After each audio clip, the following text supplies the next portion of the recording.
Hello and welcome to Canvas, the Niger-Delta Roundtable, where I discuss the future of this region blessed with hydrocarbon resources. Every week we give time to reflecting on topics relevant to the development of the Niger-Delta and its people. Today is no different as we're here to focus once again on how to take the Niger-Delta region to a more promising future. And do note, the program is sponsored by the operator of the NNPC SPDC Total Energies Active Joint Venture, the Shell Petroleum Development Company of Nigeria Limited, headquartered in Port Harcourt. Thank you for joining. I'm Adedayo Ilushakin. On this edition of Canvas, the Niger-Delta Roundtable, we are discussing Shell Nigeria Gas powering lives in Nigeria. Now, Shell Nigeria Gas, or SNG, is the only international oil and gas company to set up a gas distribution company in Nigeria to supply industry customers. Shell Nigeria Gas supplies natural gas to industrial customers, and the SPDC JV is the major supplier of gas to Nigeria LNG. Over the years, the company has grown as a supplier of gas and now serves over 150 clients in Abia, Bayelsa, Ogun and Rivers states. On July 1, 2023, Ralph Gbobo became the new managing director of Shell Nigeria Gas. The past year has witnessed some accomplishment under his leadership as MD of SNG. Notable achievements, amongst others, include enhancing operational efficiency, fostering community engagement, and driving sustainable business growth strategies within the SNG SEN organization, propelling SNG to new heights in the gas sector. On Canvas on Air today, we explore Shell Nigeria Gas's contributing to boost economic activities in Nigeria by supplying industries and manufacturers with natural gas, a more dependable, cost-efficient and environmentally friendly source of energy. Again, on Canvas on Air, for this edition, our topic is Shell Nigeria Gas, powering lives in Nigeria. My guest, MD SNG, Ralph Gbobo. Now, Ralph is the current managing director, Shell Nigeria Gas Limited. His prior role was as the SPDC commercial and NOV manager and Shell shareholders representative for the 7 SPDC onshore NOV assets. Ralph comes with a wealth of gas industry and trading experience. He joined Shell Downstream in 2002 to support crude and product supply and trading development in Nigeria, bringing previous industry experience from working with indigenous oil companies, including the NNPC, Warri Refining and Petrochemicals Company. And after 6 years in downstream, he moved into the upstream, where he held asset commercial advisory and NOV governance roles. In 2014, he was appointed into the newly created role of commercial manager, crude handling, and subsequently he moved into the role of gas integration manager. Ralph Gbobo, hello and welcome to Canvas, the Niger-Delta Roundtable. Thank you, Dayo. Thank you for having me. Oh, it was a pleasure. We had a conversation once. First time you're featuring on the podcast. It's good to have you here. Thank you. Let's start on this note. Now, July 1, 2024 marks your first year anniversary as Managing Director of Shell Nigeria Gas. Congratulations in order. Thank you. Thank you. Thanks for the kind word. It's been an incredible year. Oh, so congratulations then. Thank you. Are we popping the champagne bottles yet, or do we have a set date for that? We have a set date for that. And I will let you know. Oh, fantastic. Looking forward to it myself. How would you characterize your first year as Shell Nigeria Gas's Managing Director? I would say both challenging and rewarding. We've had some hurdles that we've had to cross, but we also registered some successes. I would want to say also that I've had some very hard-working and supporting staff, that have worked with me to, deliver some of these successes, which I'm going to touch on later in the program. All right. Now, you've had experience working in the Shell companies in Nigeria Group before your ascension to the position of MD at SNG. In all of that time, what has been your experience working in Shell? Yeah, so again, it's been an incredible journey for me. 22 years. I just realized that It makes me feel old, actually. I've been working for Shell for 22 years. But again, the experience and exposure that I've been able to get during this period, I started my career in the downstream trading. I had the opportunity to work there, and from there I moved to upstream commercial, from upstream commercial. Eventually, at some point, I realized in my career also that there was a gap in the gas commercial space, because all my exposure was mostly oil. And I had discussions with my supervisors, and they also made that possible. They gave me that exposure. So all the experience I've had, and the fact that in Shell, when you are given a job to do, you're also allowed to express yourself. You're also allowed, to take responsibility and deliver. So, and that in a way, what that does normally is it builds your confidence. And as you grow in your career and you keep delivering, you keep growing the organization. And that's what has brought me to where I am today. Now, talking about growing in the organization, I mean, and I'd like for you to be real here. Did you ever, 22 years ago or thereabouts when you joined Shell, did you think that one day you'd be managing director of Shell Nigeria Gas? So when it started, actually, and again, I'm sure if I have this discussion with a lot of our colleagues, they'll probably say the same thing. What tends to happen to most people when they come to a place like Shell is, I personally had 5-year plan that I was going to work in Shell for 5 years, get the experience, exposure, and move out and go do other things, So that was initially how it happened. And then 5 years will come and I'll say, let me do another 5 years. And then, but at some point in my career, actually, I had the job Shell Nigeria Gas MD as one of the jobs I was looking forward to. So again, in Shell, as you develop yourself, you have to also have what you call your development plan. And in my development plan, somewhere in my progression through the organization, I had this job as one of the jobs I would like to do. Okay, talk about having dreams, right? Exactly. So and I think that's the point. Not just having dreams, but having dreams and working towards it. And talking about working towards things, I'm sure in the over 2 decades in Shell thus far, you've had several experiences that have impacted you some or another. What has been the biggest influence, or what would you say has had the most impact on you in your experience with the company? I'm not going to point to one particular one, because again, that's a good thing about working in a place like Shell. Even different jobs, different activities, different colleagues, along the journey have contributed. Some might seem as if the contribution is small, but they all, added up to, making me to who I am, and then taking me on a journey to where I am today. So I want to point to a particular one, but I've had several interactions and activities that have contributed to who I am. Oh, no, that's great. That's a pause. Or? No, we're fine. All right, so let's move on to the crux of what you do currently, Shell Nigeria Gas.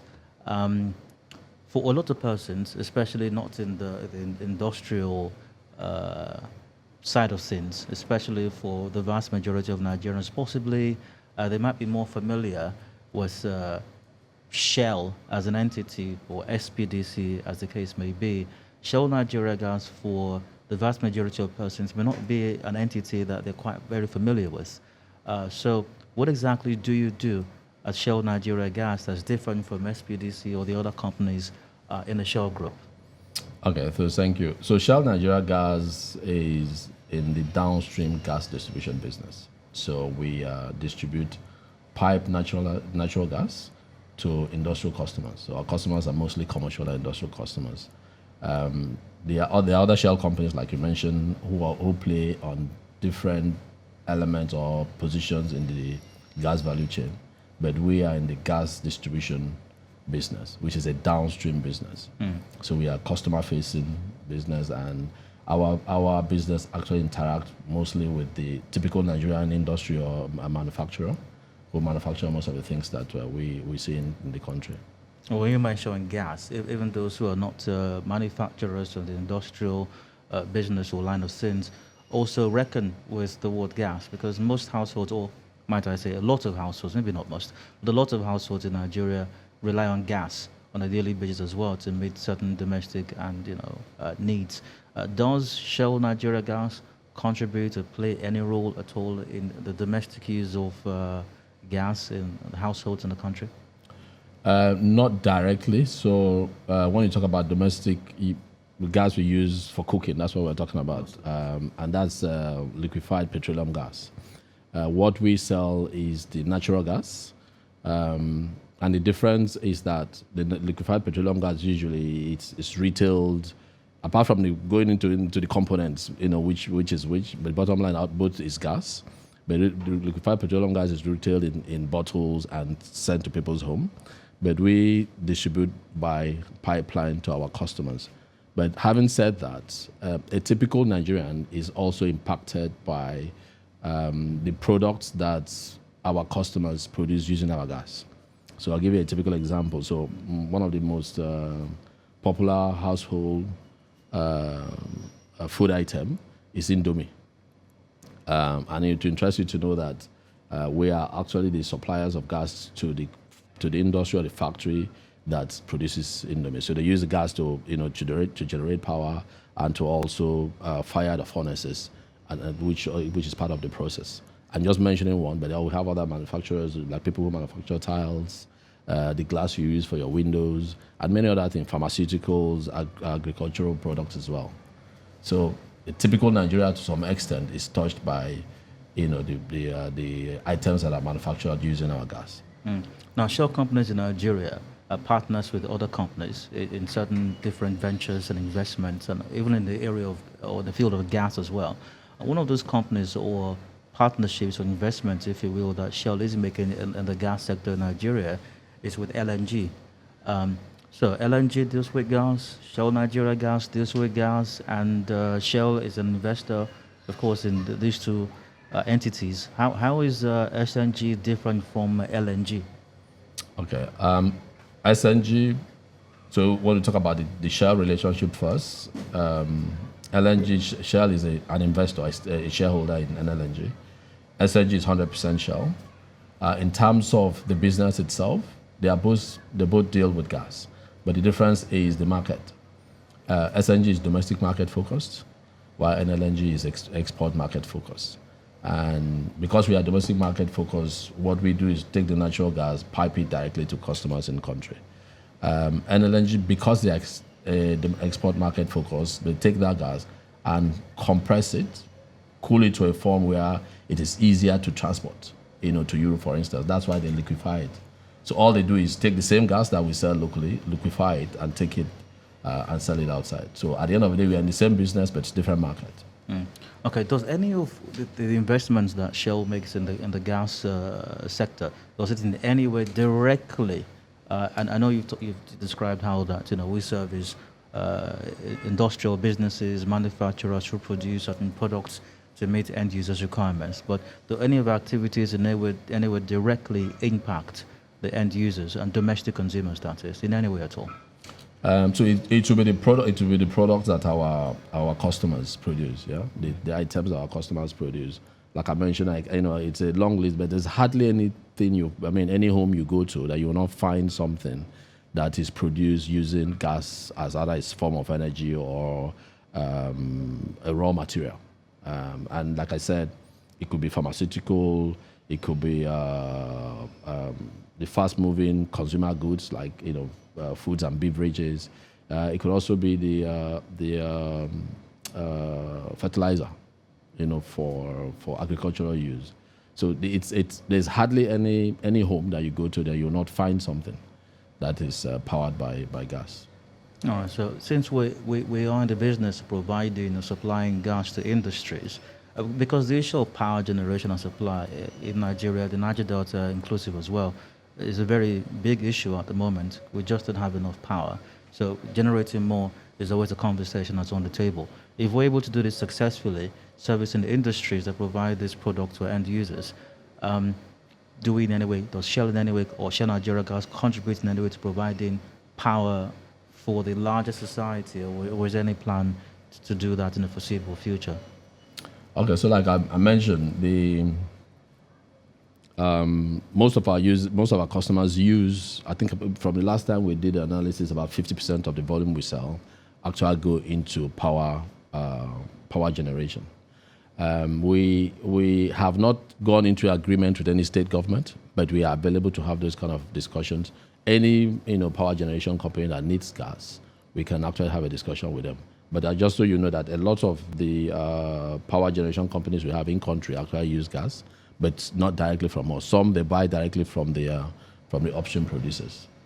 Okay, is there any reason why that is not happening yet? And is there any chance that would happen, or we might see a change in that? Or are there any ongoing conversations with government at any level, whether at the federal level or even the state level, to incorporate, gas supply to power homes as against just industries?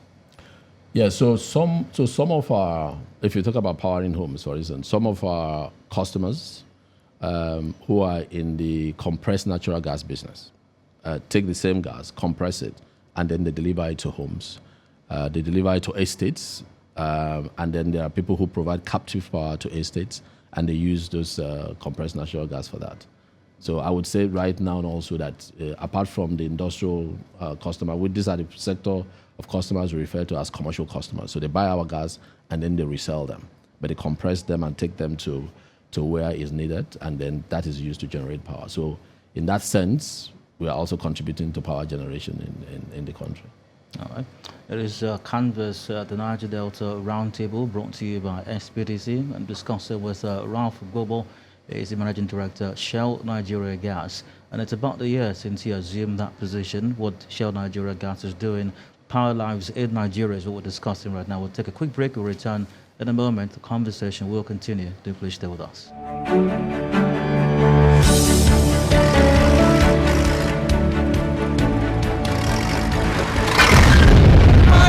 Yellow and black markers indicate pipeline and flow line right-of-way boundaries. Your activity could impact on the buried high-pressure hydrocarbon pipelines and flow lines, leading to possible leaks and explosion. Please keep off. Do not engage in sand mining or any form of excavation, pipeline vandalism, oil theft, and bush burning within pipeline and flow line right-of-way. Do not farm, trade, or locate any business on pipeline and flow line right-of-way. It is against the law to apportion land, sell, or build on pipeline and flow line right-of-way. Maintain a setback distance of at least 30 meters or about 100 feet from the right-of-way boundaries always. We care for your safety and that of the environment. This message is brought to you by the Shell Petroleum Development Company of Nigeria Limited, SPDC, operator of the Nigerian National Petroleum Company, NNPC Limited, Total Energies, and Ajib Joint Venture. Welcome back. It is Canvas, the Niger-Delta Roundtable. I'm Dyer. We're discussing Shell Nigeria Gas and its efforts at powering lives in Nigeria. And who better to have that conversation with than the Managing Director, Shell Nigeria Gas himself, Ralph Gbobo, who right now, or at this time, is celebrating a year in office. Ralphie, welcome again. Thank you. And once again, congratulations to you on this milestone. It is a milestone, I believe. Yeah, it is. It is. And thank you so much. Like I said, it's been an incredible journey, and I'm looking forward to even a better future with the company. From the conversation thus far, you described to a great deal Shell Nigeria Gas's contributions to economic and social development of the country. But as you may have inferred from the name of this program, Canvas, the Niger-Delta Roundtable, we do tend to have a bias on a focus on the Niger-Delta region. So in particular, how has Shell Nigeria Gas contributed to the development of the Niger-Delta region? Okay, so if you look at our business, our distribution zones, we have Port Harcourt, which is the Niger-Delta. We also have Abia State, Abia, which is the Niger-Delta. And we're currently growing into Bayelsa as well. We have a project that will be commissioning first gas by the end of this year in Bayelsa as well. But what that does is, because gas is a very versatile commodity, having it, in doing this business in Niger-Delta, powering industries creates jobs.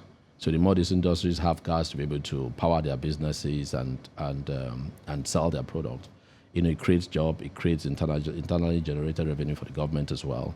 And gas is a cleaner source of fuel when we compare to the liquid fuel.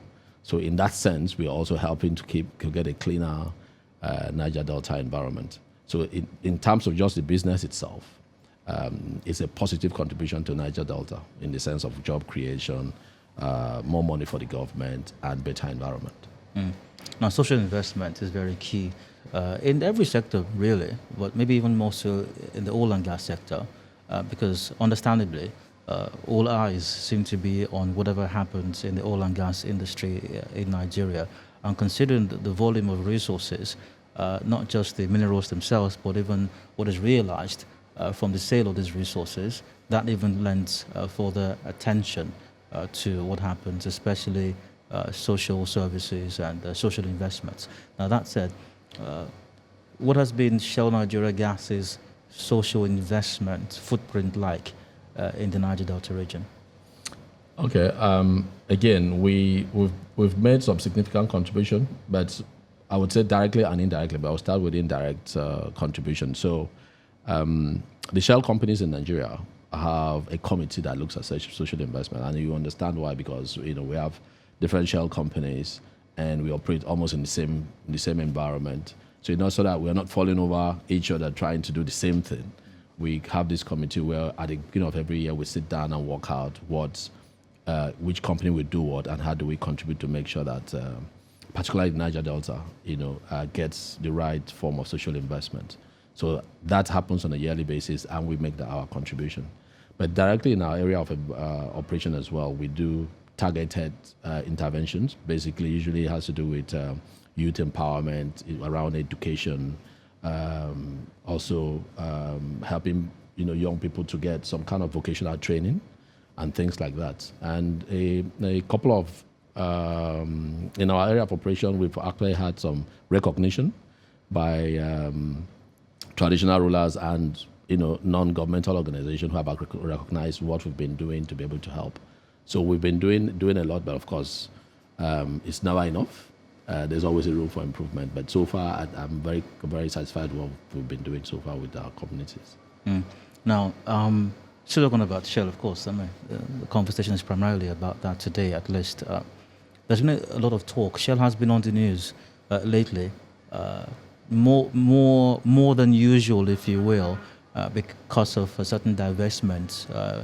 Specifically, SPDC has been divesting its onshore assets in the country, and that has raised concerns in many quarters, and maybe understandably so. But there could be some misunderstanding, maybe even misinformation in certain quarters as to what that portends for Shell companies in Nigeria. So what is the status of Shell Nigeria Gas in Nigeria with the ongoing SPDC divestments?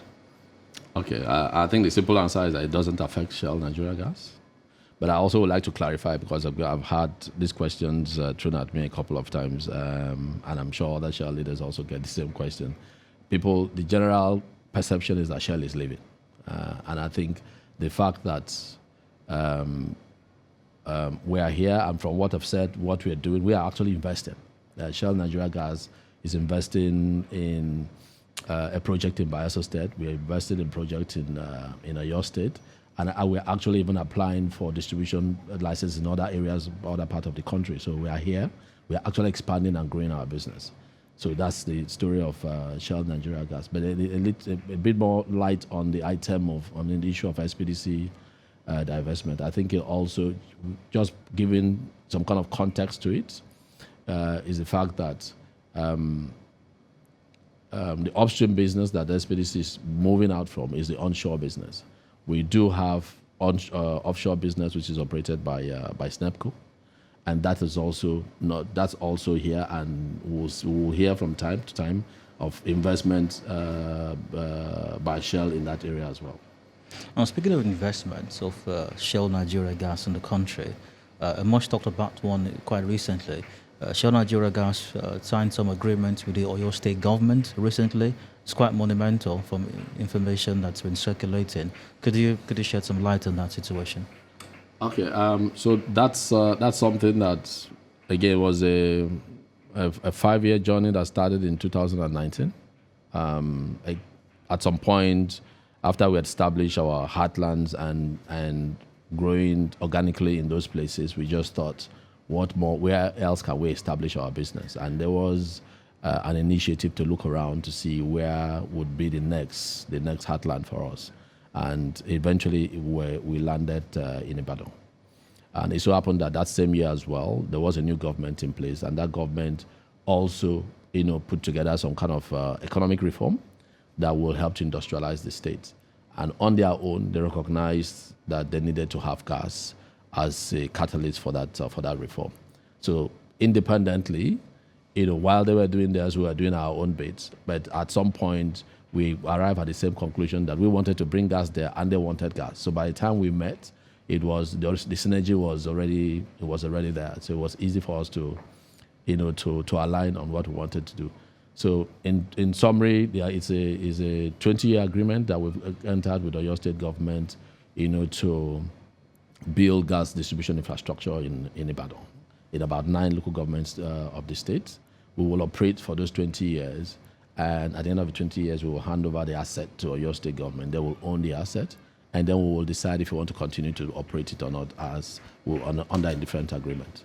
And this seems like the perfect union, even though some might argue there's no such thing as a perfect union, because you described that you were thinking where we're going now, and then the Oyo State government needed something at that time. But which came first, really? Was it Shell, Nigeria Gas, thinking we want to go to Ibadan or Oyo State?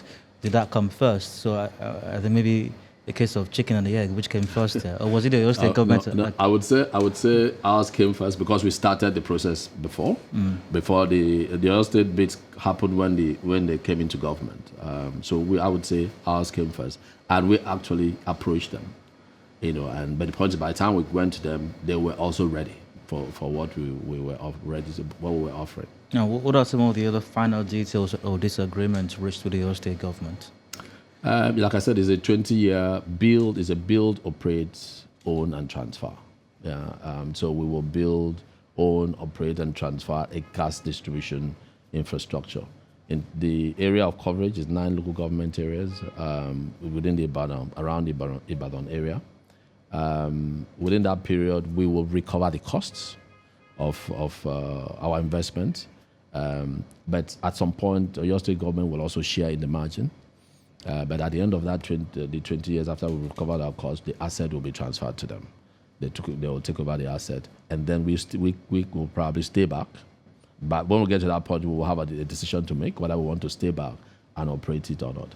But for now, it is the first 20 years that we have signed the agreement to cover. Why Ibadan? So there are a lot of factors, but again, before we went out, we had some criteria, and Ibadan kind of ticked the boxes of almost all of them. So the key ones were it was already a matured market to some extent. Ibadan is the capital of the old Western region, and it was to some extent already industrialized. So, and like I mentioned, our focus, our target is industrial and commercial customers. So they already have that. And then their location is also very central. It's the center of the old Western region. So from there, the markets in all the states we can actually draw from those markets as well. So that was also another bit. And there is also is a very stable, or what I would say in a relative sense. There is no absolute security, but it's secure and stable in a relative sense when we look at other parts of the country. So again, if we want to do business, we want to do business in a place where there's a sense, that a sense of stability and security, and that was there as well. And when we also interacted with the government, we also got a very warm welcome, and the entire process from when we started to where we eventually signed the agreement was very professional. And it basically just showed that they also appreciated what we were bringing to the table. And what numbers are we looking at here in terms of investment, if we can touch on that? And also, what impact will this have, or potential impact will this have on the industrial infrastructure, if you will, in Oyo State, or even the rest of the West for that matter? Okay, so I'm going to talk numbers in terms of volume of gas. That's So overall, we expect that by midway into the development, we expect to be able to do up to 30 to 40 million scoff of gas a day, million standard cubic feet of gas a day. The potential for it to grow to even maybe up to 60. But we are going to, because of the magnitude, we are going to do it in phases. The first phase is we expect to do between 4 to 5 million scoff. That's the first phase, which should start in the next 18 months, and then eventually will grow as it goes. The expected impact, like I mentioned earlier, gas is a very versatile commodity. It's because it has many users, and because of that, it tends to attract industries. Because if you don't need it for power generation, you probably need it as feedstock for what you want to produce, or you want to use it for heating, and many other things. So because of that, when there is gas, it tends to attract industries. Even though there is, like I said, there are already industries established in Ibadan, but the fact that gas is coming there means more companies are going to move there. Already we see that happening in other parts of the country where there is gas. Companies tend to cluster around areas like that where there is gas, and it doesn't matter. Sometimes in one of our key areas, the roads are bad, but people still come and situate their factories around there just because there is gas. And I expect that will be the impacts that we'll see also in Ibadan. And when you talked about, you said there was a checklist that was considered in determining to make that investment in the Ibadan state. And you mentioned stability and talking about security. And whilst you did concede, no place is absolutely secure, but the stability was a key pointer in making that decision. How critical is that in determining investment location, stability vis-a-vis security, and whatever else stability might connote? It's a critical factor, and it's not just limited to this particular initiative. I think generally any investor, would want to put his money in an environment where there is stability, and we see that even not just locally. We are talking about local investment now, but even the international investor would want, one of the factors they look at to determine where they'll put their money is that stability and security. So it's a major factor. It can be a deal breaker, actually. So now this is all well and good for Ibadan, for your state, and for the West as well, and for those businesses that are springing up around this infrastructure, and for the people who no doubt are going to be beneficiaries of the impressive numbers of jobs that will be created. But how should the Niger-Delta feel about this? Should we feel left out here in the Niger-Delta, that you're making all these inroads and massive investments in Ibadan, in the West? What's happening to us here in the Niger-Delta? Are we being left out? Not at all, not at all. Again, like I mentioned, we have a business in Port Harcourt, which we're also trying to grow. On this trip, I've actually had meetings with some potential customers, but we have a business in Port Harcourt we are trying to grow. We are also expanding into Bayelsa. So what we're doing in Ibadan, we're actually doing the reverse in Bayelsa. We're actually going to Bayelsa not because there is industry. We are going to Bayelsa because there is gas, and we want to take that gas to an industrial park, a virgin park, and then try to attract industries. So the project that I mentioned, that we expect to have gas flowing from Q4 this year, is to a virgin park. It's a park that is put together by the NCDMB board, and we are partnering with them, to bring gas there, with the understanding that when you have gas, the industries will come. So we are doing that again because we want to Niger-Delta to also benefit, to also be industrialized and get all the benefits that comes from having gas. And I know this might be a tricky one for you to navigate, but is stability a concern? I know everywhere SNG or shell companies in Nigeria, or any other investor for that matter, that looks to secure its investment and make a return on investment, will consider stability. But how critical is that, especially here in the Niger-Delta, stability and the decision to make these investments within the region? Yeah, the importance of stability cannot be overemphasized. And I think it's not just an SNG thing. We can also see how other people react to availability of security or lack of it. Yeah. We've also had situations where companies that were situated in some part of the country move out, again, because of instability. So stability is a very important thing. But again, we also recognize that these are challenging times. In the Niger-Delta, it's been a journey. And we also don't want to just sit back and wait till when there is a perfect situation before we can do things. And that's why we're doing what we're doing in Bayelsa. And we're ready to actually collaborate with any state in the Niger-Delta who wants to work with us, to bring gas or expand gas distribution in their state in order to be able to. Because again, part of the contributing factor to instability could be unemployment. So having gas, like I said, also it brings industry, which will boost employment. That could be a factor to help to manage the instability as well. So we are, just like what we did with the Oyo State government, we are open to having that discussion with any state in the Niger-Delta who is interested in working with us. How relevant are the contributions of the people themselves of any place, any region, in determining the stability of the place, which will inevitably, as in the case of Oyo or even Bayelsa for that matter, attract investment? What roles do the people play in creating this enabling environment, if you will? Yeah, I think it's all about sensitizing people to recognize that. First, the fact that if there is no security or stability, development would hardly come. Even when it comes, for it to thrive, you still need security and stability. Some of the activities or some of the things that contribute or that have landed us in some kind of unstable situation can be attributed to unemployment. But the point is, if you don't allow the factories or the companies to come and establish, then you will not get the employment. So I think it's to let that, to be able to appreciate that. I think one of the things that it's different, or what I noticed in interaction with the people we're dealing with in Oyo State is the fact that they actually appreciate what is coming. They could see it and they want it.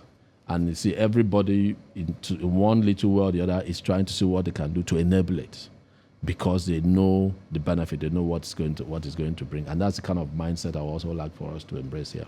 Mm. You describe the investments going on in Bayelsa at the moment with SNG, and it might be considered a very long shot. I mean, it's a safe bet. Similarly, what's happening in Oyo State, we already have the industrial parks there. I mean, they've been there for as long as when we still have the regional system of government in Nigeria. So you have the industrial parks there already. We're simply trying to build on existing systems and structures. But with Bayelsa, absolutely almost nothingness, if you will. Is that a safe bet, or would it be a risky investment being made by SNG? I would like to believe that it's the first. That is a safe bet. But of course, every investment always has a risk factor to it. It's just that this one, the risk is probably higher. But there's no investment you make that doesn't have risk factors to it. We recognized that when we took the decision to go there. I think what the Niger-Delta has going for it first is that this is where the gas is. Yeah. So the gas, we were known as oil-producing region. But I think we should also start now thinking of ourselves as the gas-producing region, because it's been said that Nigeria is more of a gas country than an oil country. And when you say that, you're actually talking about the Niger-Delta. The Niger-Delta is actually more of a gas region than an oil region. So if the gas is there in abundance, so then we should take risks once in a while if it's necessary to, take it to the people and help industrialize the place.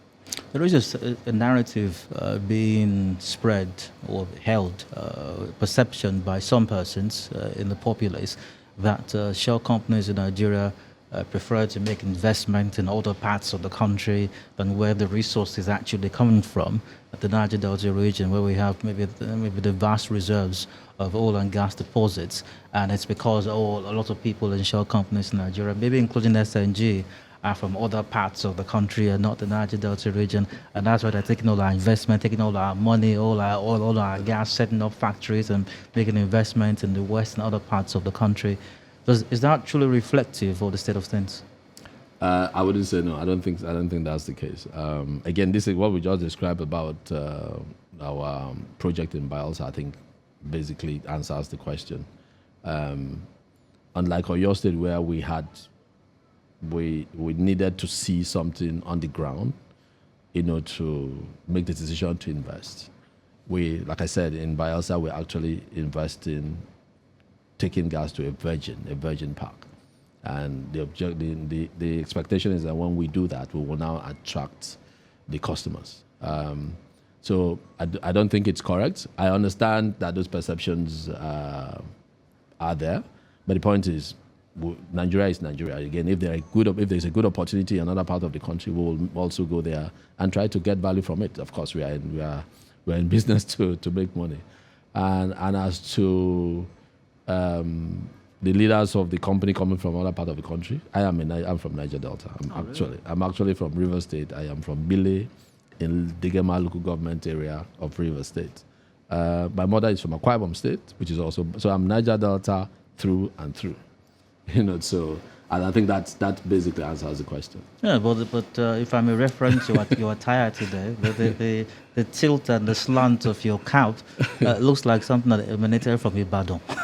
Yeah, but it's a combination. So this is Niger-Delta and this is Ibadan. So I'm just trying to represent a Nigerian. Yeah. No, that's all well and good. We've talked a lot about what SNG has been doing in the country, different parts of the country, the Niger-Delta as well. Let's go back to you for a bit. 1 year once again since your ascension to the position of MD of SNG.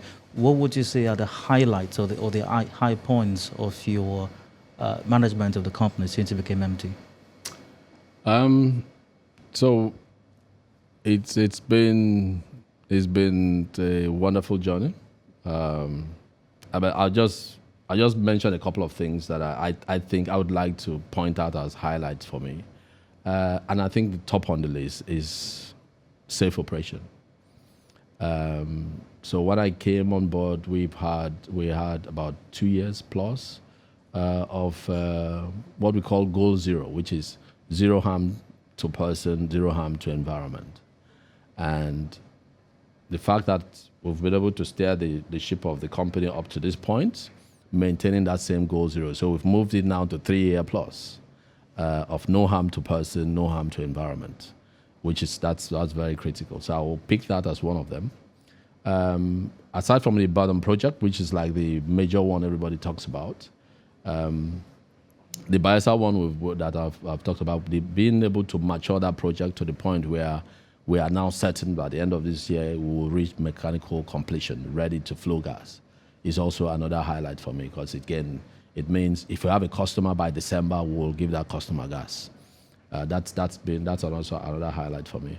In the existing business as well, we have also been able to connect about 11 customers have been hooked up to gas. So between when I came on board and now, about 11 industrial customers have been hooked up to gas. And the impact of that, like we've talked about, is also huge. So I would say those are the major highlights. There are a couple of other things, again, in our operations as well. We've been able to digitalize some aspects of our operation which we thought were critical, again, to be more efficient and be able to serve our customer better. Those are some of the things I would pick as the highlight for me the past 1 year. You're talking about goal zero. Shell also has a net zero target as well, to have zero carbon emissions at some point. And I know I don't quite remember the exact year now. But how will that impact the activities of Shell companies in Nigeria, also especially Shell Nigeria Gas? There are some concerns, maybe understandably so in certain quarters, that the net zero carbon emissions target might impact investment in the oil and gas sector, negatively, and which would in turn impact revenue, and which would in turn impact development as well? What would you say to that? Yeah, so I appreciate the concern, but I think what we've done on our side in Shell is to recognize that it's going to be a journey. Yeah, net zero, it's an aspiration for the whole world actually, because we've looked at the impact of climate change and the impact of use of fossil fuel on our environment, and together we say, look, at some point we should be able to ramp down on this to also a point where we no longer impact our environment negatively, but it's going to be a journey. Because it's going to be a journey, gas, for instance, has been identified as a transition fuel, which means that is the fuel that, because it's more efficient and impacts the environment less negatively than the liquid fuel. Gas has been recognized as that is what will take us eventually to that place. We are, like I mentioned, Nigeria has been identified as a gas country. We actually have more gas than oil. That's what the experts have now said. We have about, I think the current number is about 209 trillion standard cubic feet of gas as reserve. That's what is proven. We'll probably have more, significantly more than that. So if gas is the destination fuel, I think as a country, we're actually well placed. And it's also one of the reasons why the government from 2020 came up with the idea of the decade of gas, basically saying between 2020 and 2030, the country, by means of its policies, legislation and all that, will enable the growth of gas and the usage of gas in country and also export. The plan is to be able to make sure that our gas is used as a vehicle for industrialization, for economic growth and all that. So as a country, even the government recognizes that gas is the way to go, it's the direction to go. What we do in SNG is to make sure that we play our role in that decade of gas space, to make sure that the ambition to make gas the major fuel for the economy, we also make our contribution to that. Now, speaking about the important role that gas plays, even in the country, in the economy of the country, and even the Niger-Delta at this time, and the huge, enormous potentials that it does hold, you might also understand another concern yet, being held in some quarters regarding the economic and environmental impact of gas flaring. Where does Shell stand on that, and SNG in particular? Yeah, so companies like SNG, NLNG, and many other companies who are monetizing gas are actually contributing to reduce flaring. Gas is a valuable product. Flaring basically means just burning money. That's what it means.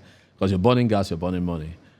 So the more you have companies who are able to take this gas and monetize it, take this gas and sell it to people who can use it to turn it to something more productive or something more positive, you help to reduce flare.